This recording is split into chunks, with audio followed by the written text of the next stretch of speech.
What's up guys mga ka-reels? Story time! Habang nagla-live ako, kasama ko ang aking apo, almost 1 hour na ako nagla-live, biglang nag-close ang live ko. Nagtaka ako kung bakit nag-close, kaya inopen ko ulit ang live ko para magpaalam. At dinouble check ko kung bakit.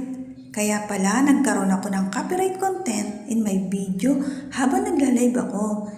Ito yung trending na sayo ni Marian. Kasi nga mga ka-reels, habang nagla-live ako, nag-scroll ako ng mga reels. Dahil trending yung sayo ni Marian, 4 times siyang nadetect ni Meta sa live ko. Sa 4 times na yun, total is 59 seconds. Kaya ayun, ang ending.